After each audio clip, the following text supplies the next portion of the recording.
আসসালামু আলাইকুম। পারভীন ব্লগস থেকে সবাইকে সুস্বাগত। আমার খুব অসুস্থ, তাই ঠিক মতো ব্লগ দিতে পারি না। যাই রান্না করি, খেতে অল্প অল্প রান্না করছি। পাশের সবাই অসুস্থ সবার জন্য দোয়া করবেন, আমার জন্য দোয়া করবেন। লাইক, কমেন্ট, শেয়ার এবং সাবস্ক্রাইব করে দেবেন। বেল আইকনটি ক্লিক করে দেবেন। চা, ডাল ভাজি, চিচিঙ্গা দিয়ে শিং মাছের ঝোল, পাবদা মাছ, আলু টমেটো দেওয়া, অল্প ভাত, একটু সেমাই, একটু ভর্তা, একটু শুটকি ভর্তা। আর এটা হলো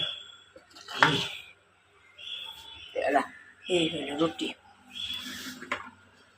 এই হলো আজকের খাওয়া দাওয়া। আপনারা সবাই ভালো থাকুন, সুস্থ থাকুন, নিরাপদে থাকুন।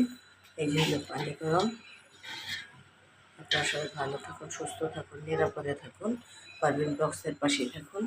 এই যে আজকে হলো ডাল ভাজি, চিচিঙ্গা দিয়ে শিং মাছ, আলু টমেটো দিয়ে পাবদা মাছ, ভাত, একটু শ্যামা রান্না করেছি, ভর্তা, এটা হলো এই রুটি, লেবুর শরবত। এই হইলো আজকে খাওয়া দাওয়া। সবাই ভালো থাকুন, সুস্থ থাকুন, নিরাপদে থাকুন।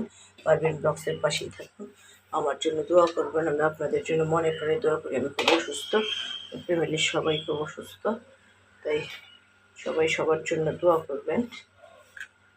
সবাই যেন ভালো থাকতে পারি আর নিরাপদে থাকতে পারি। আমি যেন সুস্থ হয়ে আপনাদের মাঝে আবার ভালো হয়ে থাকতে পারি। সবাই ভালো থাকুন, সুস্থ থাকুন, নিরাপদে থাকুন। পারভীন ব্লগসের পাশে থাকুন। লাইক, কমেন্ট, শেয়ার এবং সাবস্ক্রাইব করে দেবে, বেল আইকনটি ক্লিক করে দিবেন। অ্যান্ড আমার পাশেই থাকবেন। অ্যান্ড আমার জন্য মনে প্রাণে দোয়া করবেন। আমি আপনার জন্য মনে প্রাণে ব্লগটার জন্য দোয়া করবেন। সাবস্ক্রাইব করে দেবেন, বেল আইকনটি ক্লিক করে দিবেন। তাহলে আপনাদের কাছে আমার ভিডিওগুলো যাই রান্না করি তাই পাবেন। আপনাদের হয়তো ভালো লাগে না, তাও আমি যতটুকু পারি ততটুকু দেওয়ার চেষ্টা করি। সবাই ভালো থাকুন, সুস্থ থাকুন, নিরাপদে। আল্লাহ হাফেজ।